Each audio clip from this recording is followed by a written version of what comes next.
Okay, ഇന്ന് നമുക്ക് first യൂണിറ്റിലോട്ട് പോകേണ്ടതുണ്ട്.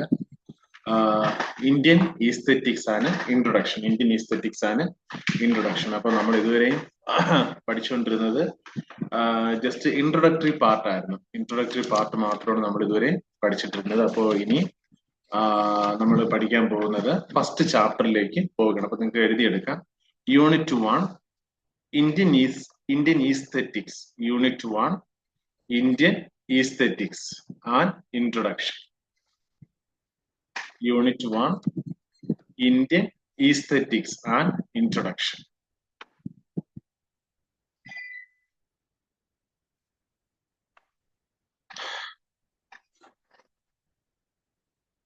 Okay, അതിനു മുമ്പായിട്ട് ഞാൻ ഒരു കാര്യം നമുക്ക് ക്വസ്റ്റ്യൻ പേപ്പേഴ്സ് നമുക്ക് നോക്കേണ്ടതുണ്ട്. കാരണം ബേസിക്കലി നമുക്ക് എക്സാം അറ്റൻഡ് ചെയ്യുന്നതാണല്ലോ നമ്മുടെ ഉദ്ദേശം. അപ്പോൾ ബി എ ഓണേഴ്സിന്റെ ടേം ആൻഡ് എക്സാം, ഡിസംബറിലെ ടേം ആൻഡ് എക്സാമിന്റെ ക്വസ്റ്റ്യൻസ് ഞാനൊന്ന് വായിക്കാം. എ ബി സി 3 സെക്ഷൻ ഉണ്ട്. അതിന്റെ സെക്ഷൻ എയിൽ നിന്ന് ആൻസർ എനി 2 ക്വസ്റ്റ്യൻസ്. അത് ഓരോന്നും 200 to 250 വേർഡ്സ് ആണ്. 200 to 250 വേർഡ്സ് ആണ് എഴുതേണ്ടത്. അപ്പോ അതിനകത്ത് first question, differentiate between Sanskrit drama and Tamil poetics. അതാണ് ഫസ്റ്റ് ക്വസ്റ്റ്യൻ. അതില് ചോയ്സ് ഉണ്ട്. ഒന്നെങ്കിൽ differentiate between Sanskrit drama and Tamil poetics, exam question ആണ്. അല്ലെങ്കിൽ ബി വരുന്നത്, discuss love as a theme in any 2 place described in your course. നിങ്ങളുടെ എക്സാം ജൂണിൽ തന്നെ ഉണ്ടാകും. അത്ര പാടില്ല. നിങ്ങളിത് ജസ്റ്റ് നന്നായിട്ട് എല്ലാ ദിവസവും ക്ലാസ് അറ്റൻഡ് ചെയ്യുന്നവർക്ക് അടുത്ത ജൂൺ 1 വർഷമുണ്ട്. എല്ലാ ദിവസവും ക്ലാസ് അറ്റൻഡ് ചെയ്യുന്നവർക്ക് എക്സാം ഒരു ബുദ്ധിമുട്ടേ ആകത്തില്ല, വളരെ എളുപ്പമായിരിക്കും. ഏതാണ് നമ്മൾ ഇത് വേറെ വിഷയം, അതായത് നമ്മൾ പഠിക്കുന്നതിന്റെ കൂടെയുള്ള അതുണ്ട്, അത് ഞാൻ എടുത്തു തരാം. അപ്പോ ഫസ്റ്റ് ക്വസ്റ്റ്യൻ എന്ന് വെച്ചാൽ differentiate between Sanskrit drama and Tamil poetics. ഞാൻ ചോദിക്കട്ടെ, ഇപ്പൊ നമ്മൾ ഈ പഠിച്ചത് വെച്ച് തന്നെ നിങ്ങൾക്ക് ഒരു ഐഡിയ കിട്ടില്ല സാൻസ്ക്രിറ്റ് ഡ്രാമയെ കുറിച്ചൊക്കെ ചെറുതായിട്ട്. അപ്പം അതുപോലെ നമ്മൾ ഡെയിലി ക്ലാസ് അറ്റൻഡ് ചെയ്താൽ നമുക്ക് മനസ്സിലാകത്തക്കതേ ഉള്ളൂ. പിന്നെ നമ്മൾ കുറെ ക്വസ്റ്റ്യൻ പേപ്പർ എഴുതുക. ക്വസ്റ്റ്യൻ പേപ്പർ കൃത്യമായിട്ട്, അതായത് ഇതുപോലെ ക്വസ്റ്റ്യൻസ് ഞാൻ എടുത്തു തരും, നിങ്ങൾ എക്സാം ആയിട്ട് എഴുതി തരിക. ബുക്സ് ഒക്കെ വെച്ച് എഴുതിയാൽ മതി. അങ്ങനെ പ്രാക്ടീസ് ആകുമ്പോൾ എക്സാം നല്ല ഈസി ആയിരിക്കും. ക്ലാസ് ഒക്കെ വളരെ ബുദ്ധിമുട്ടുള്ള, ഏറ്റവും ഉപയോഗമുള്ളത്, അത് ഇംഗ്ലീഷ് ലിറ്ററേച്ചറിൽ, അത് ഇംഗ്ലീഷിൽ ഏറ്റവും പ്രയോജനമുള്ളത് ഇതാണ്. നിങ്ങൾക്ക് ഹയർ സ്റ്റഡീസ്, നിങ്ങൾക്ക് വിദേശത്ത് പോയി പഠിക്കണമെങ്കിൽ, അല്ലെങ്കിൽ എല്ലായിടവും അംഗീകാരമുള്ളത്, ഇങ്ങനെ എല്ലാ കാര്യങ്ങളിലും ഏറ്റവും പ്രയോജനമുള്ളത് എന്തോന്നാണ്? ഈ ഓണേഴ്സ് ഡിഗ്രിയാണ്. ഏറ്റവും എന്താണ് സ്വീകാര്യതയുള്ള ഡിഗ്രി എന്ന് പറഞ്ഞാൽ ഓണേഴ്സ് ഡിഗ്രിയാണ്. ഓക്കെ, അതെപ്പോഴും മനസ്സിലാക്കണം. ബാക്കി ഡിഗ്രീസ് ഒക്കെ ഇതിന് താഴെ വരുന്നത്. കമ്മ്യൂണിക്കേറ്റീവ് ഇംഗ്ലീഷ് ഒരു ബ്രാഞ്ച് ആയിട്ട് വന്നാണ് ഇതിന്റെയൊക്കെ. ഏറ്റവും ബേസിക് നമ്മൾ ഇത് തന്നെയാണ്. ഇനി നമ്മൾ ഈ ഇംഗ്ലീഷ് ഭാഷയുടെ ഒറിജിനെ കുറിച്ച് പഠിക്കും, എങ്ങനെ ഉണ്ടായി, അതിനെ കുറിച്ചൊക്കെ വിശദമായിട്ട് പഠിക്കും. അങ്ങനെ ഒത്തിരി കാര്യങ്ങൾ പഠിക്കും. ഇത് കഴിഞ്ഞ് നിങ്ങൾക്ക് മാസ്റ്റേഴ്സ് കഴിഞ്ഞാൽ, നെറ്റും കൂടെ പാസ്സായി കഴിഞ്ഞാൽ കോളേജുകളിൽ നിങ്ങൾക്ക് കിട്ടും. ക്ലാസ് എടുക്കാൻ അത്യാവശ്യം ഉണ്ടോ? അല്ല, അത്യാവശ്യം ഉണ്ടോ? ഞാൻ വേറെ കാര്യം പറയാൻ വെച്ചാൽ, ശരി. അപ്പോ എന്താണ്, നിങ്ങൾക്കിപ്പോ ഇത് കഴിഞ്ഞ് നെറ്റ് എഴുതി കഴിഞ്ഞാൽ, നെറ്റും കൂടെ പാസ്സായി കഴിഞ്ഞാൽ, നന്നായിട്ട് പഠിച്ച് നെറ്റും കൂടെ പാസ്സായി കഴിഞ്ഞാൽ നിങ്ങൾക്ക് എന്ത് ചെയ്യാം? കോളേജ് ലെക്ചറായിട്ട് കയറാം. അപ്പൊ അതിനൊക്കെ ഏറ്റവും കൂടുതൽ ഓപ്പർച്യൂണിറ്റി വരുന്നത് ലിറ്ററേച്ചറിനാണ്. ലിറ്ററേച്ചർ കഴിഞ്ഞിട്ടേ ഉള്ളൂ ബാക്കി സബ്ജക്ട്സിന്റെ പ്രാധാന്യം. ഓക്കെ, അപ്പൊ first question, differentiate between Sanskrit drama and Tamil poetics. ഒന്നും എഴുതാൻ പറ്റത്തില്ല ഇതിങ്ങനെ ക്വസ്റ്റ്യൻ വന്നു കഴിഞ്ഞാല്. സാൻസ്ക്രിറ്റ് ഡ്രാമയെ കുറിച്ച് കുറെയൊക്കെ പഠിച്ചാൽ, ഒരു ക്ലാസ് 1-2 ക്ലാസ് ബേസിക് പോലും ആയിട്ടില്ല, പിന്നെ നമുക്കൊരു ഐഡിയ കിട്ടിയില്ല. അതുപോലെ അടുത്ത്, discuss love as a theme in any 2 plays prescribed in your course. നമ്മൾ പഠിച്ചിട്ടില്ല ഒന്നും. Discuss love as a theme in any 2 plays prescribed in your course. മൂന്നാമത്തെ question, C, comment on the significance of the sutradhara in any of the prescribed 4 plays. Comment on the significance of the sutrada in any of the prescribed 4 plays. Question number 4, comment on any 2 playwrights from amongst Kalidasa, Vyas, Sudraga and Ilago Adigal. നമ്മൾ പഠിച്ചിട്ടില്ല. ഇതൊക്കെയാണ് questions വരുന്നത്. Section ബിയിൽ വരുന്നത് ഇത് 350 തൊട്ട് 400 വാക്ക് വരെ, അതായത് 20 മാർക്കിന്റെ ക്വസ്റ്റ്യൻ ആണ്. Write a note on the Natyashastra giving examples from the plays in your course. നാട്യശാസ്ത്രം നമ്മൾ പഠിക്കുമ്പോൾ തന്നെ നമുക്ക് ഒരു ഐഡിയ വെച്ച് എഴുതാവുന്നതേ ഉള്ളൂ. Examine the manner in which gender issues in Abhijnana Shakuntala can be raised. അതൊക്കെ നല്ല എളുപ്പമുള്ളതാണ് ഞാൻ പറഞ്ഞുതരാം. Examine the manner in which gender issues എന്ന് പറയുമ്പോൾ എന്താണ് മെയിൽ ഫീമെയിൽ അതിനകത്ത് വരുന്ന ഇഷ്യൂസ് ആണ്. ഇപ്പോ ഒത്തിരി അതിൽ മാറ്റങ്ങളുണ്ട്. ഞാൻ ഓരോരുത്തർ പഠിപ്പിക്കുമ്പോൾ പറഞ്ഞുതരാം. ജെൻഡർ ഇഷ്യൂസ്, അതായത് ഇപ്പോ നമ്മള് ഈ സ്ത്രീകൾക്കും പുരുഷന്മാരെ പോലെ പ്രാധാന്യം വേണമെന്ന് അവർ പറയാറുണ്ട്. അപ്പൊ അതുകൊണ്ട് ഇപ്പോ ഈവൻ നമ്മൾ ഉപയോഗിക്കുന്ന വാക്കുകളിൽ പോലും വ്യത്യാസങ്ങളുണ്ട്, വരുത്തിയിട്ടുണ്ട്. ഇപ്പൊ ചെയർമാൻ എന്ന് നമ്മളിപ്പോ ഉപയോഗിക്കത്തില്ല, പകരം ചെയർപേഴ്സൺ. ക്രിക്കറ്റിൽ മാറ്റം വരുത്തിയിട്ടുണ്ട്. ക്രിക്കറ്റില് എന്താണ് ബാറ്റ്സ്മാൻ എന്നിപ്പം പറയത്തില്ല, പിന്നെ എന്ത് പറയും? ബാറ്റർ. ബാറ്റർ ശ്രദ്ധിച്ചാൽ മനസ്സിലാവും. അപ്പൊ ഇതൊക്കെ സിമ്പിൾ കാര്യം. ഇതുപോലുള്ള കാര്യങ്ങളൊക്കെയാണ് ജെൻഡർ ഇഷ്യൂസിൽ വരുന്നത്. നമ്മൾ അറിയാത്ത ചെറിയ നിസ്സാരമായ കാര്യങ്ങളെ അത് വെച്ചുള്ളൂ. അപ്പം അതെങ്ങനെയാണ് അഭിജ്ഞാന ശാകുന്തളം? ഇപ്പൊ ഞാൻ ഒരു ക്ലാസ് നിങ്ങൾക്ക് എടുത്തോളൂ, ഇത് വെച്ചിട്ട് നിങ്ങൾക്ക് എഴുതാൻ പറ്റത്തില്ലേ? അഭിജ്ഞാന ശാകുന്തളത്തില് എന്തൊക്കെയാണ് സംഭവിക്കുന്നത് എന്നുള്ളതും ആ കാര്യങ്ങളൊക്കെ വെച്ച് നമുക്ക് നിസ്സാരമായിട്ട് ക്വസ്റ്റിനൊക്കെ അറ്റൻഡ് ചെയ്യാവുന്നതേ ഉള്ളൂ. How does Mahabharata differ from western classical epics? Give examples. How does the Mahabharata differ from western classical EPIC? അപ്പൊ ഇത് മഹാഭാരതമാണ് ഈസ്റ്റേൺ അല്ലെങ്കിൽ ഇന്ത്യൻ എപ്പിക് ആണ്. ഈ മഹാഭാരത വെസ്റ്റേൺ ക്ലാസിക്കൽ എപ്പിക്സുമായിട്ട് എങ്ങനെ വ്യത്യസ്തപ്പെട്ടിരിക്കുന്നുണ്ട്? അപ്പൊ മഹാഭാരതത്തിന്റെ കഥ, മഹാഭാരതത്തിൽ ആരുടെയൊക്കെ കഥകളാണ് വരുന്നത്? മഹാഭാരതത്തിൽ കൗരവരുടെയും പാണ്ഡവരുടെയും കഥ. അപ്പൊ ആ കഥ അപ്പം അതെങ്ങനെയാണ് കഥ പറഞ്ഞിരിക്കുന്നത്? ആ കഥ എങ്ങനെയാണ് വിവരിച്ചിരിക്കുന്നത്? അപ്പം ഇത് ഇന്ത്യൻ ഇതിഹാസത്തിൽ ഇങ്ങനെ പറഞ്ഞിരിക്കുന്നത്. അപ്പൊ നമ്മൾ ഇനി വെസ്റ്റേൺ പഠിക്കുമ്പോൾ അതിൽ വ്യത്യസ്തമായ രീതിയിൽ പറഞ്ഞു. അപ്പൊ ഈ കഥകൾ തമ്മിലുള്ള വ്യത്യാസം ഇത് നമ്മള് ജസ്റ്റ് ഇതിനകത്തൊരു വിഷയം എന്ന് വെച്ചാൽ നമ്മൾ എക്സാമിന് വേണ്ടി തലേദിവസം പഠിച്ചെഴുതാൻ നിന്നാല് പറ്റത്തില്ല. നമ്മൾ ഇങ്ങനെ സ്ഥിരമായിട്ട് പഠിച്ച് ഇൻട്രസ്റ്റ്, നമുക്കൊരു രസം തോന്നുന്നു ഇതിനകത്ത്. നമ്മള് ഇതിൽ ആസ്വദിച്ച് നമ്മളങ്ങ് പഠിക്കുമ്പോൾ ഈസി ആയിട്ട് നമുക്ക് എഴുതിയെടുക്കാം. പാസ് മാർക്കൊക്കെ ഈസി ആക്കിയിട്ട് ഹയർ മാർക്സിലോട്ട് സ്കോർ ചെയ്യാനും പറ്റും. ഓക്കെ. ഇടയ്ക്കിടയ്ക്ക് നമുക്കിനി ഒത്തിരി ടൈം ഉണ്ട്. അടുത്ത ജൂണിലാണ് എക്സാം വരുന്നത്. അപ്പൊ നമ്മള് ക്വസ്റ്റ്യൻ പേപ്പേഴ്സ് നമുക്ക് ആവശ്യം പോലെ ഉണ്ട്. നമ്മൾ വീണ്ടും ഇതിങ്ങനെ റിപ്പീറ്റ് ചെയ്യും.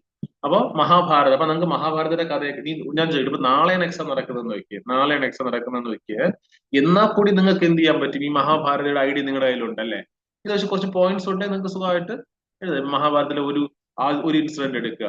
അവിടെ ഇപ്പം എന്താണ് ഈ മഹാഭാരത കഥയ്ക്കകത്ത് തന്നെ കൗരവരും പാണ്ഡവരും, അതില് നമുക്ക് അർജുൻ ആർക്ക് ഉപദേശം കൊടുക്കുന്നതായിട്ട്, കൃഷ്ണന് അർജുൻ ഉപദേശം കൊടുക്കുന്നതായിട്ടുള്ള ആ ഭാഗത്തേക്ക് നിങ്ങൾക്ക് എന്ത് ചെയ്യാനായിട്ട് കഴിയും? നിങ്ങൾക്ക് നിങ്ങളുടേതായ രീതിയിൽ അതിനെ എന്ത് ചെയ്യാൻ കഴിയും? എഴുതാനായിട്ട് കഴിയും.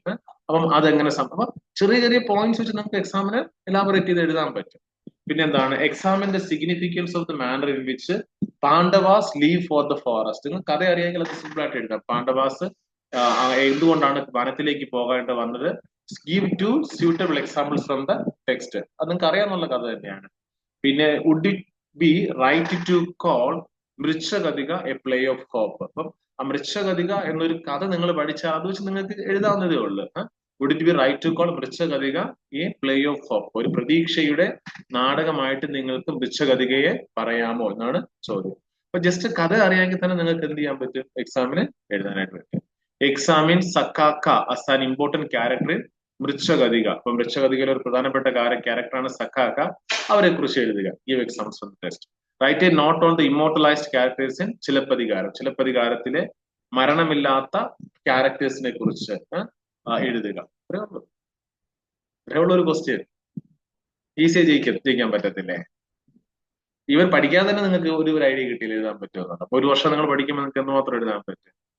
മാക്സിമം മാർക്ക് സ്കോർ ചെയ്യുക, മാക്സിമം ഇൻട്രസ്റ്റ് ആയിട്ട് പഠിക്കുക. മറ്റു സബ്ജക്ട് പോലെ അല്ലാതെ നമ്മൾ ഇതിൽ തന്നെ ആസ്വദിച്ച് ഇൻട്രസ്റ്റ് എടുത്ത് പഠിക്കുക. നമുക്ക് ഇപ്പൊ ഇതെല്ലാം കഥകളാണ്. പണ്ട് ഇന്ത്യയിലുണ്ടല്ലേ ഇത്രയും വർഷങ്ങൾ കൊണ്ട് രൂപപ്പെട്ടതായ കഥകളും അത് സാഹിത്യങ്ങളും ഇത്ര വർഷം കൊണ്ട് നിലനിൽക്കുകയും മനുഷ്യന്റെ തന്നെ എന്താണ് അവന്റെ ജീവിതത്തിന്റെയും അവന്റെ ഭക്തിയുടെയും ഒക്കെ കാരണമായിട്ടുള്ളതായ കഥകളും ഒക്കെ. അപ്പം ഇതൊക്കെ നമ്മൾ ആസ്വദിച്ച് പഠിക്കുമ്പോൾ നമുക്ക് എന്ത് ചെയ്യാൻ പറ്റും? എക്സാമിന് ഇതൊരു വർഷത്തെ ക്വസ്റ്റ്യൻ. ഇത് കഴിഞ്ഞ ഡിസംബറിൽ ചോദിച്ച ക്വസ്റ്റ്യൻ ആണ്.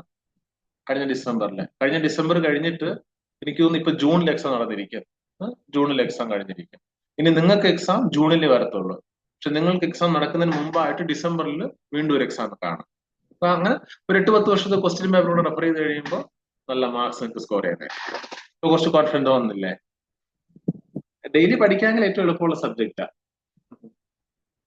പക്ഷെ നമ്മൾ പഠിച്ചാലേ പറ്റത്തുള്ളൂ. ഓക്കെ, നമ്മൾ ഇന്നത്തെ ഇൻട്രൊഡക്ഷൻ നമുക്ക് പോകാമെങ്കിൽ ജസ്റ്റ് ഞാൻ മുമ്പ് എടുത്ത വിഷയം വന്നത്.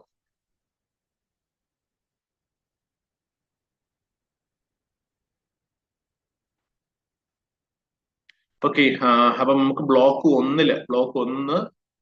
ഒന്നിലാണ് നമ്മളിത് പഠിക്കുന്നത്. ബ്ലോക്ക് 1, 2, 3, 4. ബ്ലോക്ക് 1 അഭിജ്ഞാന ശാകുന്തളം. മൊത്തത്തിൽ നമ്മൾ അതിനെ കുറിച്ചാണ് പഠിക്കുന്നത്. അഭിജ്ഞാന ശാകുന്തളം എന്ന നാടകമാണ് നമ്മൾ പഠിക്കുന്നത്. അതിന്റെ പ്രധാന കഥാപാത്രം, എപ്പോഴും ഈ കഥാപാത്രങ്ങൾ നിങ്ങൾ ഓർത്തു വെക്കുക. ഇതിലൊക്കെ കഥാപാത്രങ്ങൾ നമുക്ക് മറന്നു പോകത്തില്ല. പക്ഷെ വെസ്റ്റേൺ കഥാപാത്രങ്ങൾ എത്തുമ്പോൾ ചിലപ്പോൾ നിങ്ങൾക്ക് എന്ത് ചെയ്യും? മറന്നു പോകും. അങ്ങനെ മറന്നു പോകുന്നുണ്ടെങ്കിൽ നിങ്ങൾ നിങ്ങളുടെ കൂട്ടുകാരുമായിട്ട് അവരുടെ പേരൊക്കെ ഒന്ന് കണക്ട് ചെയ്യുക. അവരുടെ പേര് കണക്ട് ചെയ്തിട്ട്, അപ്പം ചിലപ്പോൾ നിങ്ങൾക്ക് എക്സാം ഹാളിൽ ഇരിക്കുമ്പോൾ യഥാർത്ഥ പേര് ഓർമ്മ വരും, പക്ഷെ കൂട്ടുകാരന്റെ പേര് ഓർമ്മ വരും. അപ്പൊ അത് വെച്ച് എഴുതാം. പിന്നെ നമ്മൾ കോഡൊക്കെ ഉപയോഗിക്കും. ഞാനത് പറഞ്ഞുതരാം. നമുക്കിപ്പോ ഒത്തിരി ഒക്കെ ഉണ്ടെങ്കിൽ ACDHD അങ്ങനെയൊക്കെ കുറെ കോഡ് നമ്മൾ എളുപ്പമുള്ള, നമ്മൾ വിബ്ജി ഓർമ്മ പഠിക്കത്തില്ലേ? Violet, indigo, blue, green, yellow, orange, red. അതുപോലെ കുറെ കോഡൊക്കെ പഠിക്കുക. ഇയേഴ്സ് ഒക്കെ ഓർത്ത് വെക്കുക. അങ്ങനെയൊക്കെ. അപ്പം അതൊക്കെ ആകുമ്പോൾ എക്സാം ഈസിയായി പാസ്സാക്കാം. അപ്പൊ ബ്ലോക്ക് 1 ഒന്നും വേണ്ടല്ലോ. അഭിജ്ഞാന ശാകുന്തളം. അതിനകത്ത് ആ പേരുകളൊക്കെ ഓർത്തു വെക്കുക. വിശ്വമിത്ര ആരാണ്? വിശ്വമിത്ര സെലസ്റ്റിയൽ ഡാൻസർ മേനക എന്നതായ അപ്സരസ്. മേനക എന്നതായ മലയാളം വാക്കുകൾ പെട്ടെന്ന് പറഞ്ഞാണ്, ഞാൻ ചിലപ്പം വിട്ടുപോവാ. മേനക എന്നതായ അപ്സരസ്. അപ്പൊ ഇവരാണ് ആര്? ആ കഥയിലെ ഒരു പ്രധാന കഥാപാത്രങ്ങള്. ഇവരുടെ മകളാണ് ആര്? ശകുന്തള. ഇവരുടെ മകളാണ് ശകുന്തള. അപ്പൊ ഈ കഥാപാത്രങ്ങളുടെ പേരുകൾ ഓർത്തു വയ്ക്കുക. വിശ്വമിത്രൻ, അതോടൊപ്പം തന്നെ മേനക. വിശ്വമിത്രനും മേനകയും ഇവരുടെ മകളാണ് ശകുന്തള. പിന്നെ ആരാണ്? ദുഷ്യന്തൻ ആരാണ്? രാജാവ്. ദുഷ്യന്തൻ രാജാവാണ്. പിന്നെ ഇതിനകത്ത് വരുന്നത് ആരാണ്? ദുർവാസ മഹർഷി. ആ പേര് ദുർവാസ മഹർഷി. ആ പുള്ളിക്ക് എന്താണ്? പെട്ടെന്ന് ദേഷ്യം വരുന്ന ആളാണ്. അത് ഒത്തിരി നമുക്ക് കാണാൻ കഴിയും. ഒത്തിരി ദേഷ്യം വരുന്ന ആളാണ്. അപ്പം പുള്ളിയാണ് ആരെ ശപിക്കുന്നത്? ശകുന്തളയെ ശപിക്കുന്നത്. പിന്നെ അപ്പൊ ഈ പേരുകൾ ഞാൻ പറഞ്ഞത്, ഈ പേരുകൾ ഓർത്തു വെക്കുക. വിശ്വമിത്രനും മേനക, അതോടൊപ്പം തന്നെ എന്താണ്? ശകുന്തള, ദുഷ്യന്തൻ, ദുർവാസ മഹർഷി. ഇനി ഞാൻ ഈ പറയുന്ന ഭാഗം ഒന്ന് ഓർത്തു വയ്ക്കുക. ഇത് ഞാൻ കഴിഞ്ഞ ദിവസം പഠിപ്പിച്ചതാണ്. ഇതുപോലുള്ള പോർഷൻസിൽ നിന്നായിരിക്കും ക്വസ്റ്റ്യൻ പേപ്പർ വരുന്നത്. You who do not notice me. ഇത് സത്യത്തിൽ ദുർവാസാവിന്റെ ശാപമാണ്. ചിലപ്പോൾ നിങ്ങൾക്ക് ഇതുപോലെ ചോദിക്കും എക്സാമിന്. ഈ ഒരു ചിലപ്പോൾ 4-5 വരി തന്നിട്ട് എപ്പോഴും ചോദിക്കുന്നത് ഒരു പാഠഭാഗത്തിൽ ഏറ്റവും പ്രാധാന്യം അർഹിക്കുന്ന ഭാഗങ്ങളിൽ നിന്നായിരിക്കും. ഞാനത് കണ്ടില്ല. ഞാൻ അനോട്ടേഷൻ എന്നാ പറയുന്നത്. ഇതിൽ കണ്ടില്ല. പക്ഷെ അനോട്ടേഷൻസ് വരാൻ ചാൻസ് ഉണ്ട്. അപ്പൊ അനോട്ടേഷൻസ് കൃത്യമായി പാഠം പഠിച്ചു പോകുന്ന കുട്ടികൾക്ക് വളരെ എളുപ്പത്തിൽ എഴുതാൻ പറ്റും. ഒറ്റ രാത്രി കൊണ്ട് എല്ലാം കൂടെ വായിച്ചുകൊണ്ട് പോയി കഴിഞ്ഞാൽ അനോട്ടേഷൻ ഒന്നും കിട്ടണമെന്നില്ല. അപ്പം അത് അവർക്ക് മനസ്സിലാകും. പക്ഷെ നിങ്ങൾ സ്ഥിരമായിട്ട് പഠിച്ച്, ഇപ്പൊ നിങ്ങൾ റെഗുലർ ആയിട്ട് കോളേജിൽ പോയി പഠിക്കുന്നത് പോലെ ഇവിടെയും പഠിക്കുന്നത്. അപ്പൊ അങ്ങനെ പഠിക്കുമ്പോൾ നിങ്ങൾക്ക് അനോട്ടേഷൻസ് ഒക്കെ സുഖമായിട്ട് എഴുതാൻ പറ്റും. അപ്പൊ അനോട്ടേഷൻ എന്ന് പറഞ്ഞാൽ അവർ ഏറ്റവും പ്രധാനപ്പെട്ടതായിരിക്കും അനോട്ടേഷനിൽ ചോദിക്കുന്നത്. ഒരു പദ്യത്തിന്റെ ആരും വായിക്കാത്ത 2 വരി ആയിരിക്കത്തില്ല അവർ ചോദിക്കുന്നത്. ആരും വായിക്കാത്ത 2 വരി ആയിരിക്കത്തില്ല അവര് ചോദിക്കുന്നത്. അവർ എന്തായിരിക്കും ചോദിക്കുന്നത്? അവർ ചോദിക്കുന്നത് എപ്പോഴും ഏറ്റവും പ്രാധാന്യമുള്ളതായ 2 വരികളായിരിക്കും. അപ്പൊ ഇതിലൊരു പ്രധാനപ്പെട്ട ഭാഗമാണ് ഇത് നിങ്ങൾ ഇനി എന്തെങ്കിലും കേൾക്കുമ്പോൾ നിങ്ങൾക്ക് ഇത് ഓർമ്മ വരണം. അദ്ദേഹം എങ്ങനെ ശപിക്കുന്നത്? You who do not notice me, a hoard of merit standing at your door step, because you are lost in thoughts of one to the exclusion of all else. You shall be lost in his thoughts. Though you guard his memory hard, he shall fail to remember you, even as a man drunk remembers not, therefore, the tale he told before. ഇതായിരുന്നു അദ്ദേഹത്തിൻ്റെതായ ശാപം. ഇതായിരുന്നു അദ്ദേഹത്തിൻ്റെതായ ശാപം.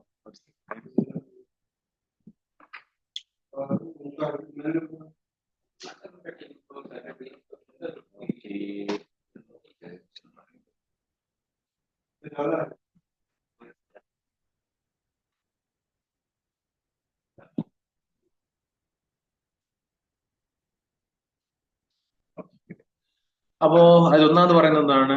U who do not. അതുപോലെ നിങ്ങൾ ടെക്സ്റ്റിന്റെ കാര്യം എന്തായി? Text എന്ത് ചെയ്യാൻ ഉദ്ദേശിക്കുന്നത്? ടെക്സ്റ്റ് മേടിക്കുന്ന കോപ്പി എടുക്കാം. കോപ്പി എടുക്കാം. അപ്പൊ എനിക്കൊന്ന് ഇതിന് കുറച്ച് പേജസ് വരത്തുള്ളൂ. എല്ലാം കൂടെ കോപ്പി എടുത്ത് വെക്കുക. അതുപോലെ ഗൈഡും മേടിക്കുക. കാരണം നിങ്ങൾ വെളിയിൽ പോയി ഒരു ഡിഗ്രി ഒക്കെ പഠിച്ചിറങ്ങുമ്പോൾ എത്ര 10,000-20,000 രൂപയൊക്കെ ആകും. ഒത്തിരിയും പൈസ ആകും. കുറച്ച് പൈസ നമ്മൾ ചെലവാക്കും. ഈ ചെലവാക്കുന്ന പൈസ നിങ്ങൾക്ക് വേസ്റ്റ് അല്ല. നിങ്ങൾക്ക് വച്ചിരിക്കാം. നിങ്ങൾക്ക് ഭാവിയിൽ റെഫർ ചെയ്യാം. നിങ്ങൾ അടുത്തിനി ഹയർ സ്റ്റഡീസിന് പോകുമ്പോൾ ഇതിലോട്ട് വീണ്ടും റെഫർ ചെയ്ത് നിങ്ങൾക്ക് പഠിക്കാനൊക്കെ പറ്റും.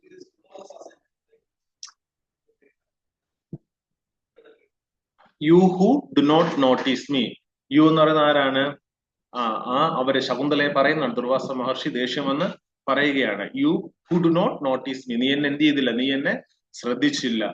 അടുത്ത വരിയാണ് പ്രധാനപ്പെട്ടത്. അപ്പൊ അദ്ദേഹത്തിന്റെ ആ ഒരു അഹങ്കാരവും കൂടെ അതിൽ കാണാം.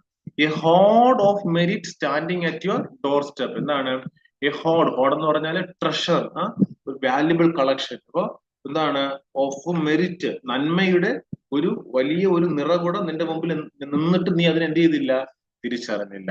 ബിക്കോസ് എന്തുകൊണ്ടാണ്? You are lost in thoughts of one. നീ മറ്റൊരാളുടെ കുറിച്ചുള്ള ചിന്തയിൽ എന്ത് ചെയ്തു പോയി? മറന്ന് പോയി. To the exclusion of all else. Exclusion എന്ന് വെച്ചാല് മറ്റുള്ള എല്ലാവരെയും മറന്നുകൊണ്ട് നീ ആ ഒരു വ്യക്തിയുടെ ചിന്തയിൽ മാത്രം ആയിപ്പോയി. അടുത്തതാണ് to the exclusion of all else.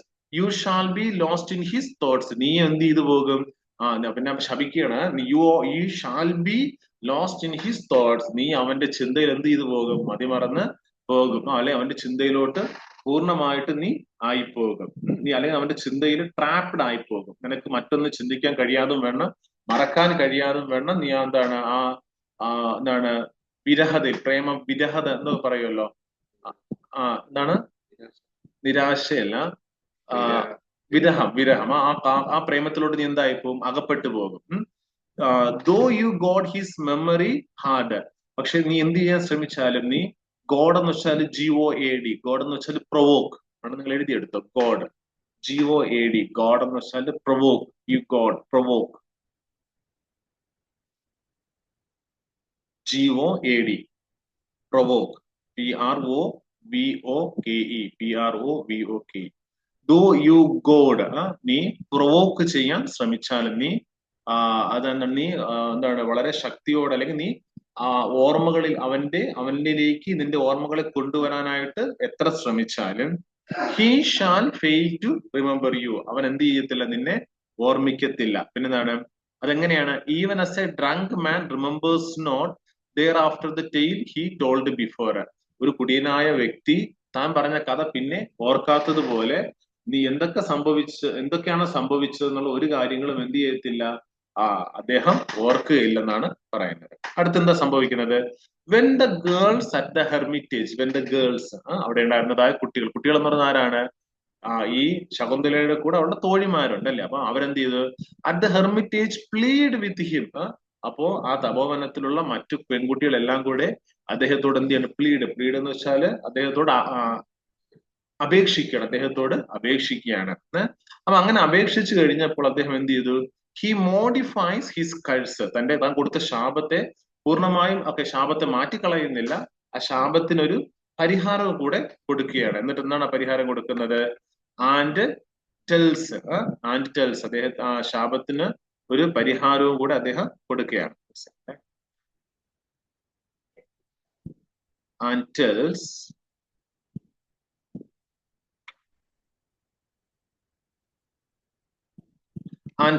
Shakuntala that. എന്നിട്ട് ശകുന്തളയോട് എന്താണ് പറയുന്നത്?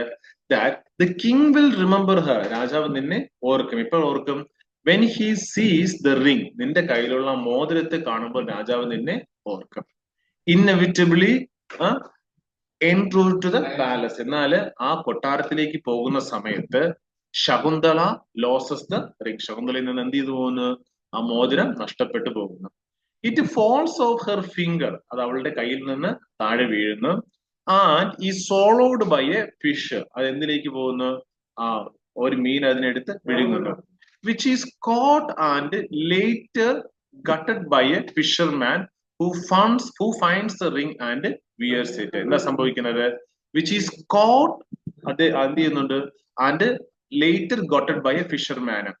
ഒരു മീൻ അതിനെ വിഴുങ്ങുന്നുണ്ട്. ആ മീനിനെ വേറൊരാള് ഒരു മുക്കുവൻ പിടിക്കുന്നുണ്ട്. പിടിച്ചിട്ട് എന്ത് ചെയ്യുകയാണ്?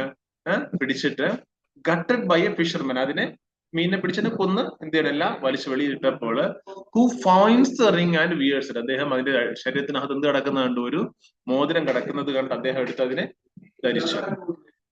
Till he is spotted by a palace god who recognizes the ring and brings the fisherman whom he believes to be a thief. എന്നിട്ട് എന്ത് ചെയ്തു? Till he is spotted by a palace guard, ഒരു എന്താണ്, ഒരു palace God, ഒരു രാജാവിന്റെ ഭടൻ, who റിക്കഗ്നൈസസ് the ring, ആ രാജാവിന്റെ ഭടൻ എന്ത് ചെയ്യണം? ഈ മോതിരം കണ്ടപ്പോൾ അത് രാജാവിന്റെയാണെന്ന് മനസ്സിലാക്കുന്നു. അപ്പൊ രാജാവിന്റെ മുദ്ര മോതിരം ആർക്കും കൊടുക്കാറില്ല, അത് ഏറ്റവും പ്രാധാന്യമുള്ളതാണ്. And brings the fisherman whom he believes to be a thief. അപ്പൊ ഇദ്ദേഹം എന്ത് ചിന്തിച്ചു? ഭടൻ എന്ത് ചിന്തിച്ചു? ഇവനൊരു കള്ളനായിരിക്കുമെന്ന് ചിന്തിച്ചിട്ട് ഇദ്ദേഹത്തെ പിടിച്ചുകൊണ്ട് എവിടെ കൊണ്ടുപോയി? രാജകൊട്ടാരത്തിലോട്ട് കൊണ്ടുപോയി. ബിഫോർ ദ കിങ്, രാജാവിന്റെ അടുക്കലേക്ക് കൊണ്ടുപോയി. മീൻ വയൽ, ആ സമയത്ത് when Shakuntala reaches the palace, ആ സമയത്ത് ശകുന്തള കൊട്ടാരത്തിലേക്ക് എത്തിയപ്പോൾ the king has no recollection of her, രാജാവിന് എന്തില്ല? യാതൊരു രീതിയിലുള്ളതായ ഓർമ്മയും അവളെ കുറിച്ച് ഇല്ല. Of her but agrees to let her stay in the palace, എന്നാൽ അവള് കൊട്ടാരത്തിൽ കുറച്ചു ദിവസം താമസിച്ചോട്ടെ, കൊട്ടാരത്തിൽ കുറച്ചു ദിവസം താമസിച്ചോട്ടെ എന്നുള്ള അനുമതി ആര് കൊടുക്കുന്നുണ്ട്? ഈ ദുഷ്യന്തൻ കൊടുക്കുന്നുണ്ട്. The king has no recollection of her but agrees to her let stay in the palace till the child is born. അവർ അദ്ദേഹം എന്താ പറയുന്നത്? നീ ഇവിടെ താമസിച്ചു, കുട്ടി ജനിക്കുന്നത് വരേക്കും നീ ഇവിടെ താമസിച്ചോ എന്ന് ചെറിയൊരു അനുവാദം കൊടുക്കുന്നുണ്ട്. When the fisherman is brought before the king, ആ സമയത്ത് ആരെവിടെ കൊണ്ടുവരുന്നുണ്ട്? ആരെവിടെ കൊണ്ടുവരുന്നുണ്ട്? ഈ ഫിഷർമാന്, ഈ മീൻപിടുത്തക്കാരനെ അവിടെ കൊണ്ടുവരുന്നുണ്ട്.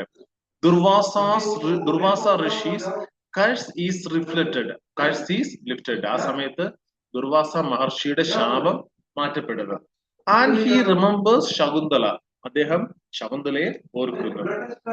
There are other events at play. ഇതിനകത്ത് ഈ ഒരു സംഭവം മാത്രമല്ല, മറ്റ് കാര്യങ്ങളും കൂടെ ഉണ്ട്. But this is the main story line of the play. എന്നാൽ ഈ കഥയിലെ പ്രധാനമായിട്ടുള്ള സ്റ്റോറി ലൈൻ എന്ന് പറയുന്നത് ഇത് തന്നെയാണ്. Eventually king Dushyanta, Shakuntala and their son are reunited and they return to the palace. Eventually എന്ന് വെച്ചാല് പിന്നത്തേതിൽ, കാലാനുകൃതമായ അല്ലെങ്കിൽ പിന്നത്തേതിൽ കിങ് ദുഷ്യന്ത രാജാവും ശകുന്തളയും അതോടൊപ്പം തന്നെ അവരുടെ മകനും ഒരുമിച്ചാവുകയും അവരെവിടേക്ക് പോവുകയും ചെയ്യുന്നുണ്ട്? കൊട്ടാരത്തിലേക്ക് പോവുകയും ചെയ്യുന്നുണ്ട്. ഇനി ഞാൻ ഒരു കാര്യം കൂടെ ചോദിക്കട്ടെ. നമ്മൾ ഇന്ന് വായിച്ചു നോക്കിയതായ ക്വസ്റ്റ്യൻസിനകത്ത് ഒരു ക്വസ്റ്റ്യൻ ഉണ്ടായിരുന്നു. അതെന്താ പറഞ്ഞത്? ഒരു ക്വസ്റ്റ്യൻ ഉണ്ടായിരുന്നല്ലോ. ഈ question okay. Examine the manner in which gender issues in Abhijnana Shakuntala can be. അവർ ജെൻഡർ ഇഷ്യൂസ് എന്ന് പറയുന്നത് എന്താണ്?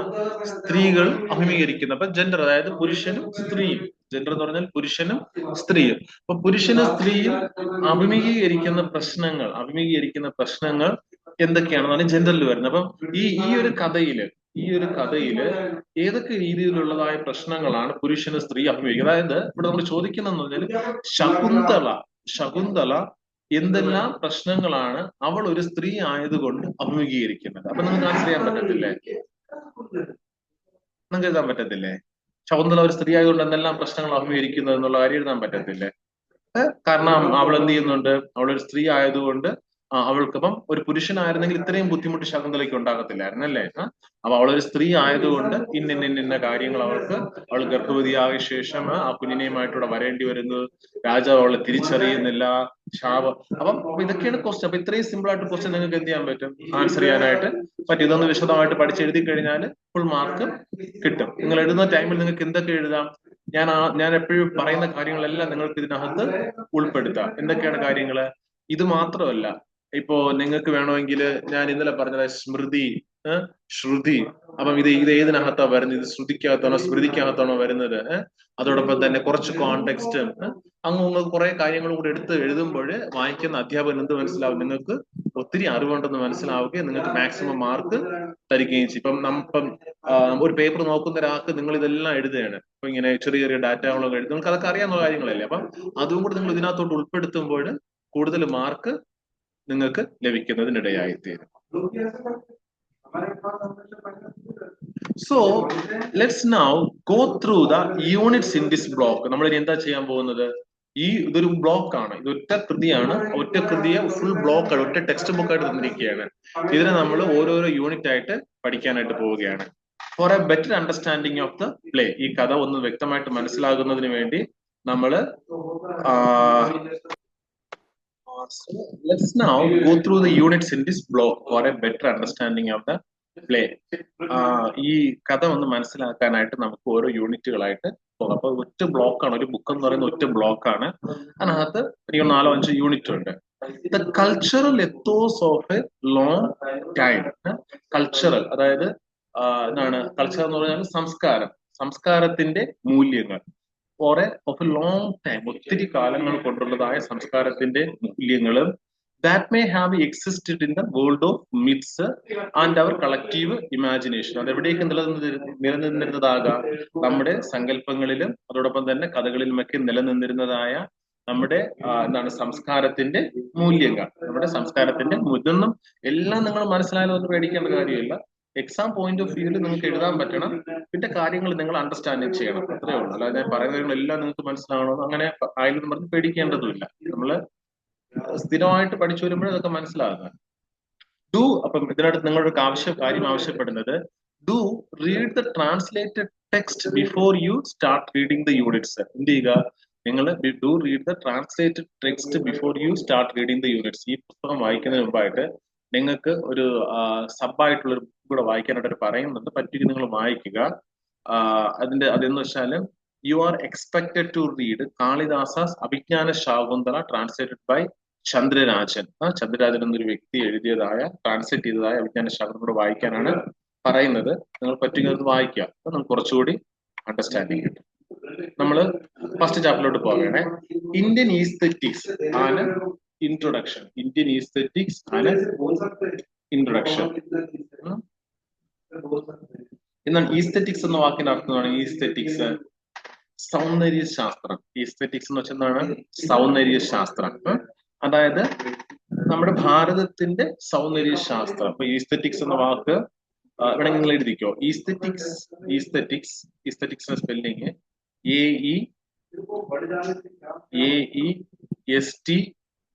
AESTHETICS. AESTHETICS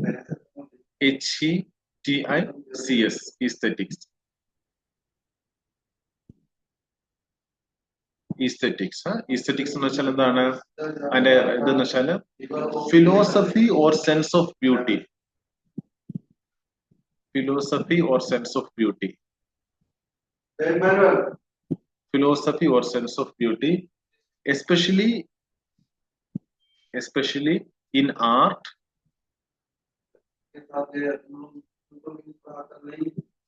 nature,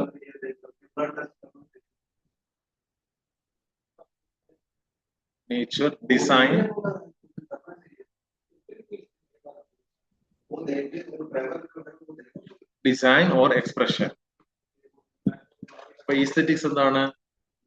ഈസ്തെറ്റിക്സ് എന്ന് വെച്ചാല് ഈസ്തെറ്റിക്സ് refers to the philosophy or sense of beauty. Aesthetics refers to the philosophy or sense of beauty. Aesthetic refers to the philosophy or sense of beauty, especially in art, nature, design or expression. അപ്പോൾ സൗന്ദര്യത്തിന്റെ സൗന്ദര്യബോധം എന്തിലൊക്കെ ഉള്ളതാണ്?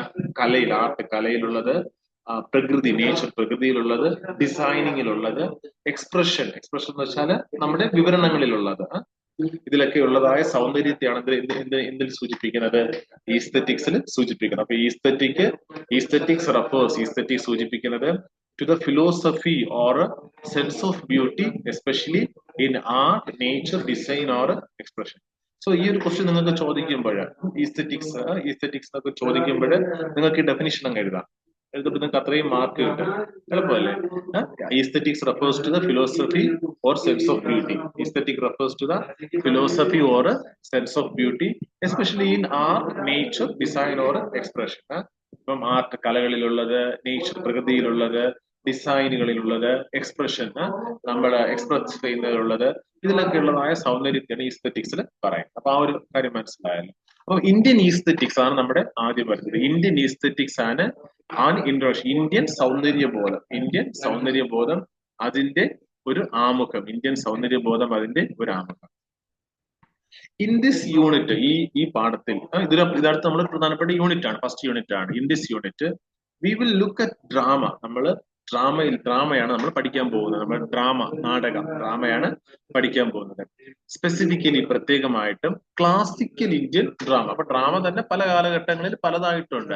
അപ്പൊ classical ആയിട്ടുള്ള പരമ്പരാഗതമായിട്ടുള്ള ഭാരതീയ നാടകം, ഇതിനെ കുറിച്ചാണ് നമ്മൾ പഠിക്കാൻ പോകുന്നത്. അതിന്റെ ഇറ്റ്സ് ഒറിജിൻ, അതിന്റെ ഉത്ഭവം നമ്മൾ പഠിക്കാൻ പോകുന്ന ഒന്നാമത്തെ ചാപ്റ്ററിലുള്ളതാണ്. അതിന്റെ ഒറിജിൻ, ഉത്ഭവം, റോള്, അതിന്റെ ഉത്തരവാദിത്വങ്ങൾ. ഇപ്പം ഡ്രാമ, ഇപ്പം ഓരോ ആളുകളും കഥ അല്ലെങ്കിൽ ഒരു ഡ്രാമ എഴുതി അതിനെ പരസ്യമായിട്ട് അതിനെ അവർ കളിക്കുന്നത്, അഭിനയിക്കുന്നത് വെറുതെ ആയിരിക്കത്തില്ല. അതുകൊണ്ട് അവർ ഉദ്ദേശിക്കുന്ന കുറെ കാര്യങ്ങളുണ്ട്. ഈ മതപരമായ എന്താണ് പാഠങ്ങൾ മറ്റുള്ളവർക്ക് പറഞ്ഞു കൊടുക്കുന്നതിന് വേണ്ടി. ഇന്ന് നമുക്ക് സിനിമയും അങ്ങനെയുള്ള കാര്യങ്ങളൊക്കെ ഉണ്ട്. പണ്ടൊക്കെയാണ് എന്താ ഉണ്ടായിരുന്നത്? കഥകളി ഉണ്ടായിരുന്നു അല്ലേ? എന്റെയൊക്കെ പ്രായത്തിൽ ചെറുപ്പത്തിൽ ആൾ പറഞ്ഞു കേട്ടിട്ടുണ്ട്. എന്താണ് അവര് കഥകളി കാണാനായിട്ട് രാത്രി പോയി. ചിലപ്പോൾ രാത്രി മുഴുക്കി എന്തായിരിക്കും കഥകളി ഇങ്ങനെ നീണ്ടു നിൽക്കും. അപ്പൊ കഥകളിയിലൂടെയൊക്കെ ആയിരുന്നു അവരെന്ത് ചെയ്തിരുന്നത്? കഥകള് അല്ലെങ്കിൽ ഈ രാമായണോ മഹാഭാരതമോ ഒക്കെ മറ്റുള്ളവർക്ക് മനസ്സിലാക്കി കൊടുത്തിരുന്നത്. അപ്പം അതുപോലെ ഇന്നിപ്പോ എന്താണ് ഇന്ന് അതുപോലെയുള്ള മൂവീസ് ഒക്കെ ഉണ്ട്, ഇതൊക്കെ ആളുകൾക്ക് മനസ്സിലാക്കി കൊടുക്കാനുള്ളതായ. അപ്പോ ഈ നാടകത്തിന് എന്തുണ്ട്? ഉത്തരവാദിത്വങ്ങളുണ്ട്. നാടകം വെറുതെ എഴുതുന്നല്ല, നാടകത്തിന് എന്തുണ്ട്? ഉത്തരവാദിത്വങ്ങൾ ഉണ്ട്. Beginning with its oral tradition. അത് ആദ്യം എങ്ങനെയാണ് ആരംഭിച്ചത്? ഓറൽ, വായ്മൊഴി. ഓറൽ ട്രഡീഷൻ എന്ന് വെച്ചെന്താണ്? വായ്മൊഴി. ആദ്യം ഇതിനെ എഴുതിയിട്ടൊന്നും വച്ചിട്ടില്ലായിരുന്നു. ഒരാൾക്ക് കഥ അറിയായിരിക്കും, അയാൾ ആ കഥ എന്ത് ചെയ്യും? അടുത്ത ആൾക്ക് പറഞ്ഞു കൊടുക്കാം, അടുത്ത ആളാക്കത് അടുത്ത ആൾക്ക് പറഞ്ഞു കൊടുക്കും, അടുത്ത ആളാക്കത് അടുത്ത ആൾക്ക് പറഞ്ഞു കൊടുക്കും. ഇതിങ്ങനെ വായ്മൊഴിയായിട്ട് ഇങ്ങനെ പറഞ്ഞുകൊണ്ടേയിരുന്നു. ഇത് ലേറ്റർ റിലീജിയസ് പെർഫോമൻസസ്. പിന്നെ അത് മതപരമായി ഉള്ള കാര്യങ്ങൾക്ക് വേണ്ടി അതിനെ പരസ്യമായി എന്ത് ചെയ്യാൻ തുടങ്ങി? പെർഫോം ചെയ്യാനായിട്ട് തുടങ്ങി. ദ യൂണിറ്റ് വി എക്സാമിൻ, നമ്മളിപ്പോ പഠിക്കാൻ പോകുന്ന ഈ ഭാഗത്തില് drama as a performative social activity aimed at particular audiences. എന്ത് ചെയ്യണം? ഒരു സാമൂഹികമായിട്ടുള്ള എന്താണ് ഒരു ആക്ടിവിറ്റി ആയിട്ടാണ് ഡ്രാമയെ നമുക്ക് കാണാൻ കഴിയുന്നത്. പർട്ടിക്കുലർ ഓഡിയൻസ്, പ്രത്യേക ജനവിഭാഗത്തിന് വേണ്ടി നടത്തപ്പെടുന്നതായ ഒരു കാര്യമായിട്ടാണ് ഈ ഡ്രാമയെ നമുക്ക് കാണാനായിട്ട് കഴിയുന്നത്. മനസ്സിലായിരുന്നു? ഒരു പ്രത്യേക ജനവിഭാഗത്തിന് വേണ്ടി നടത്തപ്പെടുന്നതായ ഒരു കാര്യമായിട്ടാണ് ഈ ഡ്രാമയെ നമുക്ക് കാണാനായിട്ട് കഴിയുന്നത്. ഇത് നിങ്ങൾക്ക് അതുപോലെ മനസ്സിലാക്കണമെന്നില്ല, ജസ്റ്റ് കാര്യം മനസ്സിലായാൽ മതി. ഓക്കെ, ഒന്നുകൂടെ ഞാൻ പറയാം. In this unit we will look at drama, specifically classical Indian drama and its origin, role and significance, beginning with its oral tradition to the later religious performances. The unit will examine drama as a performative social activity aimed at particular audiences. We will then discuss Sanskrit drama. അപ്പൊ ആദ്യം നമ്മൾ ഡ്രാമയെ കുറിച്ച് പഠിച്ചിട്ട് പിന്നെ നമ്മൾ എന്തിനെ കുറിച്ച് പഠിക്കും? We will then discuss Sanskrit drama. നമ്മൾ സാൻസ്ക്രിറ്റ് ഡ്രാമയെ കുറിച്ച് പഠിക്കും. Its various components and end with an overview of major Sanskrit dramatists. അപ്പൊ നമ്മൾ ഈ ഒറ്റ യൂണിറ്റ് പഠിക്കുന്നതാണ്. We will then discuss Sanskrit drama. നമ്മൾ എന്നിട്ട് സാൻസ്ക്രിറ്റ് ഡ്രാമ അത് പഠിക്കും. ഇറ്റ്സ് വേരിയസ് കോമ്പണൻസ്, അതിനകത്ത് വരുന്ന വ്യത്യസ്തമായ ഘടകങ്ങൾ. എന്നിട്ട് എങ്ങനെയാണ് അവസാനിപ്പിക്കുന്നത്? End with an overview of major Sanskrit dramatist. വ്യത്യസ്തങ്ങളായ സംസ്കൃത ഡ്രാമ എഴുത്തുകാരെ കുറിച്ച് പഠിച്ച് നമ്മൾ ഈ ഒന്നാമത്തെ പാഠം അവസാനിപ്പിക്കും. ആരൊക്കെയാണ് അവര്? ഭാസ, ഭാവഭൂതി ആൻഡ് സൂത്രക. നിങ്ങൾക്ക് അറിയത്തില്ല, നിങ്ങൾ പഠിച്ചിട്ടില്ല, കുഴപ്പമില്ല, നിങ്ങൾ ഇനി പഠിക്കാൻ പോകുന്നവരാണ്. ഭാസ, ഭാവഭൂതി ആൻഡ് സൂത്രക. ഇവരൊക്കെ സംസ്കൃതത്തിലുള്ളതായ നാടക എഴുത്തുകാരാണ്. This unit will conclude with a brief discussion on Kalidasa. This unit, ഈ യൂണിറ്റ് എങ്ങനെ അവസാനിക്കുന്നത്? അവസാനിക്കുന്നത് ബ്രീഫ് ഡിസ്കഷൻ ഓൺ കാളിദാസ. കാളിദാസിനെ കുറിച്ചുള്ളതായ ഒരു വിവരണത്തോടു കൂടിയാണ് യൂണിറ്റ് അവസാനിക്കുന്നത്. As the next unit will deal with him in detail. അടുത്ത യൂണിറ്റിൽ കാളിദാസിനെ കുറിച്ച് കൂടുതൽ കാര്യങ്ങൾ നമ്മൾ രണ്ടാമത്തെ യൂണിറ്റിൽ പഠിക്കും. അങ്ങനെ കുറച്ച് യൂണിറ്റ് ആകുമ്പോൾ ഈ പാഠം കഴിയും, ബ്ലോക്ക് കഴിയും. പിന്നെ അതുപോലെ അടുത്ത 2, 3, 4 ബ്ലോക്ക് അങ്ങാണ്ടോ ഉണ്ട്. The objective of this unit, ഈ യൂണിറ്റിന്റെ ഉദ്ദേശം എന്ന് പറയുന്നത് offer a concise idea about Indian drama. Indian ഡ്രാമയെ കുറിച്ചൊരു ഒരു കൺസൈസ്, ഒരു വ്യക്തമായ ഒരു ആശയം ആർക്ക് നൽകണം? നിങ്ങൾക്ക് നൽകണം. അപ്പൊ നിങ്ങൾ ഇത് പഠിക്കുമ്പോൾ, നിങ്ങൾ ഇപ്പൊ BA ഓണേഴ്സ് കംപ്ലീറ്റ് ചെയ്ത് കഴിയുമ്പോൾ ഇന്ത്യൻ ഡ്രാമ എന്തായിരുന്നെന്ന് നിങ്ങൾക്കൊരു അറിവുണ്ടാകണം. അല്ലെങ്കിൽ നിങ്ങൾ ഒറ്റ രാത്രി കൊണ്ട് പഠിച്ചെഴുതി കഴിഞ്ഞ് നിങ്ങൾക്ക് എന്ത് ചെയ്യാൻ പറ്റത്തില്ല. ഇന്ത്യൻ ഡ്രാമ എന്തെന്ന് ചോദിക്കുമ്പോൾ നിങ്ങൾക്ക് ഒന്നും അറിയാൻ പറ്റത്തില്ല. എന്ത് ചെയ്ത് നമ്മൾ ഒരു ദിവസത്തേക്ക് വേണ്ടി മാത്രം ഒന്ന് മെമ്മറിയിൽ സൂക്ഷിച്ചിട്ട് മെമ്മറി അതുപോലെ അങ്ങ് ഡിലീറ്റ് ചെയ്ത് കളയാൻ. അങ്ങനെയല്ല. അപ്പൊ ഇന്ത്യൻ ഡ്രാമ എന്താണെന്ന് നിങ്ങൾക്ക് ഒരു 10 മിനിറ്റ് തന്നാൽ എഴുന്നേറ്റ് പ്രസംഗിക്കാനായിട്ട് പറ്റണം. ആ രീതിയിലുള്ള അറിവ് നിങ്ങൾക്ക് എന്ത് ചെയ്യണം? നിങ്ങൾക്ക് ഉണ്ടാകണം. With a specific focus on Sanskrit place. അപ്പോ ഇന്ത്യൻ ഡ്രാമയെ കുറിച്ച് പഠിക്കുമ്പോൾ നിങ്ങൾ എന്തിനെ കുറിച്ച് പഠിക്കണം? സംസ്കൃത ഡ്രാമയെ കുറിച്ച് പഠിക്കണം. As I am sure most of us do not have much knowledge about Sanskrit drama per se. എന്താ പറയുന്നത്? ആ ബുക്കിൽ തന്നെ പറയുന്നുണ്ട്, നിങ്ങൾക്ക് സംസ്കൃത ഡ്രാമയെ കുറിച്ച് ഒന്നും അറിയത്തില്ലെന്ന്. ഞങ്ങൾക്കറിയാം, പക്ഷെ നിങ്ങൾ ജസ്റ്റ് പഠിക്കുക. ഇൻട്രൊഡക്ഷൻ. Like any literary ജോൺട്ര. ജോൺട്ര എന്ന് പറഞ്ഞാൽ എഴുത്ത് രീതിയാണ്. ഏതൊരു ഇതാണ് ലിറ്റററി, ഏതൊരു സാഹിത്യത്തിന്റെയും ആ എഴുത്ത് രീതി പോലെ ജോൺട്ര, സ്പെല്ലിംഗ് GENRE. ക്ലാസിക്കൽ എന്ന് പറഞ്ഞാൽ അറിയാലോ, പരമ്പരാഗതമായത്. പരമ്പരാഗതം. ക്ലാസിക്കൽ എന്ന് പറഞ്ഞാല് പരമ്പരാഗത ആയിട്ട് ക്ലാസിക്കൽ ലിറ്ററേച്ചർ ആയിട്ടാണ് രാമായണം മഹാഭാരതം ഒക്കെ നമ്മൾ കണക്കാക്കുക. ജോൺട്ര എന്ന് പറഞ്ഞാല് genre refers to a category or type of artistic work. Genre refers, നിങ്ങൾ എഴുതിക്കോ, ജോൺട്ര GENRE, ജോൺട്ര. അതിനെ വായിക്കുന്നത് ജോൺട്ര എന്നാണ്, GENRE, ജോൺട്ര. അല്ലെങ്കിൽ ശൈലി എന്നാണ് അതിന്റെ മലയാള വാക്ക്. ജോൺട്ര എന്ന ശൈലി എന്നാണ് മലയാളത്തിലെ ഒറ്റ വാക്ക്. Genre refers to a category or type of artistic work.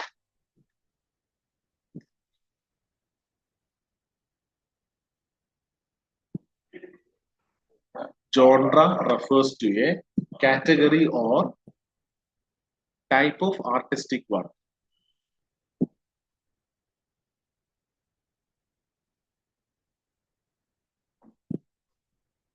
Artistic work such as in literature,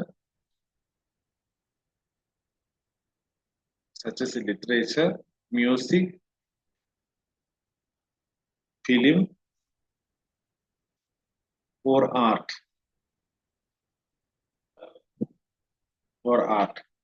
That shares a particular style, form, or subject matter.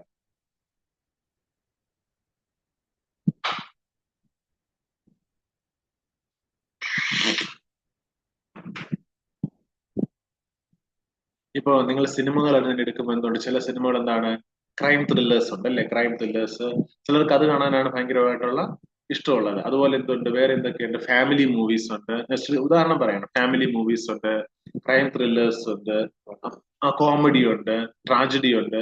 അപ്പൊ ഓരോന്നും ഓരോ ആളുകൾക്ക് ഓരോന്നാണ് ഇഷ്ടം. അപ്പൊ അതിൽ അതിന്റെ ജോൺട്രാസ് ആണ്. അതല്ല അതിന്റെ ജോൺട്രാസ് ആണ്. ജോൺട്രാസ് എന്ന് വെച്ചാൽ category of type of artistic work. അത് ഏത് ശൈലിയിൽ എഴുതപ്പെട്ടിരിക്കുന്നത്. അപ്പം ലൈക്ക് എനി ലിറ്റററി ജോൺട്ര, ഏതൊരു സാഹിത്യത്തിന്റെ ശൈലിയെ പോലും ഡ്രാമയ്ക്കും ഇറ്റ്സ് ഓൺ ഹിസ്റ്ററി, അതിനും അതിൻ്റെതായ ചരിത്രം ഉണ്ട്. ഡ്രാമയ്ക്കും അതിൻ്റെതായ ചരിത്രമുണ്ട്. In terms of its origin and evolution. അതിന്റെ ഉത്ഭവത്തോടും എവല്യൂഷൻ എന്ന് പറഞ്ഞാൽ എന്താണ്? അത് നമ്മൾ എന്ത് കാണുന്നത് പോലെ ആയിരിക്കത്തില്ല അതിന്റെ ഉത്ഭവം. അതിനെന്ത് സംഭവിച്ചിരിക്കാം? പരിണാമങ്ങൾ സംഭവിച്ചിരിക്കാം. അതില് ഇപ്പൊ സയൻസ് വിശ്വാസപ്രകാരം മനുഷ്യൻ കുരങ്ങി എന്നല്ലേ പറയുന്നത്. അപ്പൊ അതിലെന്താണ്? അപ്പം ആദ്യം കുരങ്ങായിരുന്നു, അല്ലെങ്കിൽ ആദ്യം അമീബയായിരുന്നു, പിന്നെ അത് പരിണമിച്ച് അടുത്തതായി അവസാനം കുരങ്ങ് മനുഷ്യനായി എന്നാണ് പറയുന്നത്. അപ്പം ഇതാണ്. ഇപ്പം അതുപോലെ എല്ലാ കാര്യങ്ങളും ഇപ്പൊ ഡ്രാമ ആയിരുന്നാലും ഇതൊക്കെ എന്ത് ചെയ്തിരിക്കും? ആദ്യം ഉത്ഭവിച്ചതുപോലെ ആയിരിക്കത്തില്ല നമ്മൾ ഇപ്പൊ കാണും. ഞാൻ ഒന്ന് ചോദിക്കണം, അപ്പൊ നിങ്ങൾക്ക് ഇത് വെച്ചൊരു ക്വസ്റ്റ്യൻ എഴുതാൻ പറ്റത്തില്ലേ? എഴുതിക്കൂടെ? കമ്പയർ ചെയ്തൊക്കെ എഴുതാൻ പറ്റുമല്ലോ. ഡ്രാമയുടെ ജോൺറ എന്താണ്? അത് എഴുതാവുന്നതേ ഉള്ളൂ. നിങ്ങൾ വിചാരിക്കുന്ന പോലെ പാടല്ല. പക്ഷെ നമ്മൾ ഡെയിലി പഠിക്കണമെന്ന് മാത്രമേ ഉള്ളൂ. ഒറ്റ രാത്രി കൊണ്ട് നിങ്ങൾ ഹിസ്റ്ററിയൊക്കെ എടുത്തിട്ട് ഒരു രാത്രി കൊണ്ട് കഥ വായിച്ചെഴുതാൻ പറ്റുന്ന അങ്ങനെ പറ്റുന്നേ. ഇത് നമ്മൾ വിശദമായിട്ട് മനസ്സിരുത്തി പഠിക്കും. The drama that we see or study in classrooms today did not begin as such. നമ്മൾ ഇങ്ങനെ ഇരുന്ന് വായിച്ച് പഠിക്കുന്നത് പോലെ ആയിരുന്നില്ല ഡ്രാമ പണ്ടത്തെ കാലത്ത് അത് നടന്നിരുന്നത്, അല്ലെങ്കിൽ അതിന്റെ ഉത്ഭവം അത് പറഞ്ഞിരുന്നത്. ഇതെല്ലാം വ്യത്യസ്തമാണ്. ഇപ്പൊ നമ്മൾ ഓടി വന്ന് ഇങ്ങനെ ഒറ്റ എടുപ്പിൽ ഡ്രാമ എടുത്തങ്ങ് വായിച്ച് മനസ്സിലാക്കാൻ ശ്രമിക്കുമ്പോൾ നമ്മൾ മനസ്സിലാക്കാൻ പോകാത്ത കാര്യങ്ങൾ എത്രയോ വർഷം കൊണ്ട് ഇതിങ്ങനെ കടന്നു വന്ന കാര്യങ്ങളാണ്. അപ്പോ നമ്മളത് മനസ്സിലാക്കണമെങ്കിൽ നമ്മൾ എന്ത് ചെയ്യണം? ആ അന്നത്തെ കാലത്തെ പശ്ചാത്തലങ്ങളൊക്കെ നമ്മൾ കുറെ പഠിച്ചെങ്കിൽ നമുക്കിത് വ്യക്തമായിട്ട് മനസ്സിലാകത്തുള്ളൂ. The drama that we see or study in class room, നമ്മൾ ഇന്ന് ക്ലാസ് റൂമിൽ പഠിക്കുന്നതായി നാടകം did not begin as such, ഇതുപോലെയല്ല എന്ത് ചെയ്തത് ആരംഭിച്ചത്. പകരം as a literary composition, drama usually as a literary composition, ഒരു സാഹിത്യ കൃതി എന്ന രീതിയിൽ drama usually tells us a story. വളരെ രസമാണ്. ഡ്രാമ നമ്മോട്, നാടകം നമ്മോട് എന്ത് പറയുന്നുണ്ട്? ഒരു കഥ പറയുന്നുണ്ട്. പക്ഷെ ചുമ്മാ കഥ പറയാണോ ചെയ്യുന്നത്? ആ പക്ഷേ but not just through words, വെറുതെ വാക്കുകളിലൂടെ കഥ പറയുകയല്ല ഡ്രാമയിൽ ചെയ്യുന്നത്. In the form of dialogue. Dialogue എന്ന് പറയുന്നത് സംഭാഷണങ്ങളിലൂടെ. ഡ്രാമയില് സംഭാഷണങ്ങൾ ഉണ്ടാകും. ചില ഡ്രാമയൊക്കെ എന്ന് വെച്ച് കഴിഞ്ഞാലും ഒന്നും കാണത്തില്ല, ജസ്റ്റ് ചെറിയൊരു ഇത് മാത്രമേ കാണിക്കത്തുള്ളൂ, പക്ഷെ ആളുകൾക്ക് അതിന്റെ കഥ മനസ്സിലാകും. അപ്പൊ എന്താണ്? In the form of dialogues. ഒരു നാടകമുണ്ട്, അത് waiting for the God of എന്ന് പറയും. അതിനകത്തൊക്കെ എന്ന് പറഞ്ഞാൽ വളരെ ചുരുക്കം കാര്യങ്ങൾ മാത്രമേ കാണിക്കത്തുള്ളൂ, പക്ഷെ പെട്ടെന്ന് തന്നെ കേൾവിക്കാർക്ക് കഥ മനസ്സിലാകും, അതിന്റെ സംഭവങ്ങൾ മനസ്സിലാക്കും. അപ്പോൾ എന്തൊക്കെ വരുന്നുണ്ട്? വെറുതെ വാക്കുകളിലൂടെ നമ്മൾ നാടകം മനസ്സിലാക്കുന്നത്, ഡയലോഗുകളിലൂടെ, സംഭാഷണങ്ങളിലൂടെ. പിന്നെന്താണ്? ഗസ്റ്റേഴ്സ്, കൈ ആംഗ്യങ്ങളിലൂടെ. കഥകളിയൊക്കെ നിങ്ങൾ കണ്ടിട്ടില്ല? അപ്പൊ കൈ ആംഗ്യങ്ങളിലൂടെ, മൂവ്മെന്റ്സ്, ചലനങ്ങളിലൂടെ, ഫേഷ്യൽ എക്സ്പ്രഷൻസ്, നമ്മുടെ മുഖത്തുകൊണ്ടുള്ള ഇത് കാണിച്ചുകൊണ്ട്, ഓഫ് ക്യാരക്ടേഴ്സ്, ഡാൻസസ്, നൃത്തങ്ങളിലൂടെ, കോസ്റ്റ്യൂംസ്, വസ്ത്രങ്ങളിലൂടെ. രാജാവിന് ഒരാൾ ഇപ്പം രാജാവാണ്, ഇപ്പൊ ഒരാൾ വന്നിട്ട് ഞാൻ രാജാവാണെന്ന് പറയേണ്ടി വരുമോ? ഇല്ല. ഇട്ടിരിക്കുന്ന വസ്ത്രം കാണുമ്പോൾ നമുക്ക് അയാൾ രാജാവാണെന്ന് അറിയാം. അതുപോലെ തന്നെ ബാക്ക്ഗ്രൗണ്ട്, ലാൻഡ്സ്കേപ്പ്. അതിന്റെ പുറമെ ഒരു നാടകം നടക്കുമ്പോൾ ഒരേ സ്റ്റേജ് ആയിരിക്കും. ഒരു സമയത്ത് നദീതീരം കാണിക്കും, അടുത്ത സമയത്ത് മലകൾ കാണിക്കും. അപ്പൊ ഈ നദീതീരവും മലയും കാണിക്കാനായിട്ട് എന്ത് ചെയ്യും? ആദ്യം നദീതീരത്തിന്റെ ഒരു ബാക്ക്ഗ്രൗണ്ട് കൊണ്ടുവയ്ക്കും, അത് കഴിഞ്ഞിട്ട് ഒരു മലയുടെ ബാക്ക്ഗ്രൗണ്ട് കൊണ്ടുവയ്ക്കും. അപ്പൊ അങ്ങനെയൊക്കെ ചെയ്യും. പിന്നെ എന്താണ്? മ്യൂസിക്, സംഗീതം. എന്താണ്? ദുഃഖ സമയത്ത് എന്നുള്ളത് ദുഃഖത്തിന്റെ സംഗീതം അല്ലെ? പിന്നെ സന്തോഷത്തിന്റെ സമയത്ത് സന്തോഷമാണ്. പിന്നെ സ്റ്റേജ് സെറ്റിംഗ്, സ്റ്റേജ് എങ്ങനെ ക്രമീകരിച്ചിരിക്കും. ഇതൊരു ക്വസ്റ്റ്യൻ ആയിട്ട് നിങ്ങൾക്ക് എഴുതാൻ പറ്റത്തില്ലേ ഡ്രാമയെ കുറിച്ച്? ഇങ്ങനെയൊക്കെയാണ് ക്വസ്റ്റ്യൻ ചോദിക്കുന്നത്. Drama is there for a performative art. ഇത് പെർഫോം ചെയ്യാനുള്ളതായ ഒരു കലയാണ്. Includes many components and participants. ഒരുപാട് കോമ്പണൻസ്, ഒരുപാട് കാര്യങ്ങളുണ്ട്. ആൻഡ് പാർട്ടിസിപ്പൻസ്, ഒത്തിരി പേരും പങ്കെടുക്കാറുണ്ട്. Such as the play. അതിനകത്ത് ആരൊക്കെ വരും? പ്ലേ റൈറ്റ്, എഴുത്തുകാരനുണ്ട്, ആക്ടേഴ്സ്, അഭിനയിക്കുന്നവരുണ്ട്, ഡയറക്ടർ, ഡയറക്ട് ചെയ്യുന്ന ആളുണ്ട്, ഓഡിയൻസ്. എല്ലാം കൊണ്ടായിട്ട് കേൾവിക്കാരില്ലെങ്കിൽ ആരോ പറഞ്ഞതുപോലെ എഴുതിയതും സംവിധാനം ചെയ്തതും ഒക്കെ കാണാനും ഒരാളെ ഉണ്ടായിരുന്നത്. അപ്പം ഇതെല്ലാം വേണം അല്ലേ? അപ്പം ആരൊക്കെ വേണം? എഴുത്തുകാരൻ വേണം, ആക്ടർ, അഭിനേതാവ് വേണം, ഡയറക്ടർ വേണം, ഓഡിയൻസ് വേണം, കോസ്റ്റ്യൂം ഡിസൈനർ, നന്നായിട്ട് കോസ്റ്റ്യൂമുകളൊക്കെ തയ്ക്കാൻ അറിയത്തക്ക ആൾക്കാർ വേണം, മേക്കപ്പ് ആർട്ടിസ്റ്റുകൾ വേണം. ഇതെല്ലാം ഡ്രാമയ്ക്കകത്ത് വേണം. ചുമ്മാ പോയി കഥ പറയാൻ പറ്റുമോ? ഇല്ല. ഇതെല്ലാം ഉണ്ടെങ്കിൽ ഡ്രാമ എഴുതാൻ പറ്റും. In the next section, we shall take a look at what is called Indian classical drama. നമ്മൾ ഇനി അടുത്ത് പഠിക്കാൻ പോകുന്നത് ഇന്ത്യൻ ക്ലാസിക്കൽ ഡ്രാമയ്ക്കകത്ത് എന്തൊക്കെയാണുള്ളതെന്ന് പഠിക്കാൻ പോകും. ഒന്ന് പഠിപ്പിച്ചൊക്കെ മനസ്സിലായോ? മനസ്സിലായോ? എഴുതാൻ പറ്റുമോ എക്സാമിന്? റൈറ്റ് അബൌട്ട് ഡ്രാമ എഴുതാൻ പറ്റത്തില്ലേ? ഇത്രയേ ഉള്ളൂ. ഓക്കെ, അപ്പൊ പൊയ്ക്കോ. നാളെ കറക്റ്റ് 1:30 വരണം. 2 മണിക്ക് ടീച്ചേഴ്സ് എല്ലാം വരുമ്പോൾ പിന്നെ നമുക്ക് ബാക്കി ബുദ്ധിമുട്ടാവും. എത്ര മണിക്ക് ഫുഡ് കഴിച്ച് തീരും?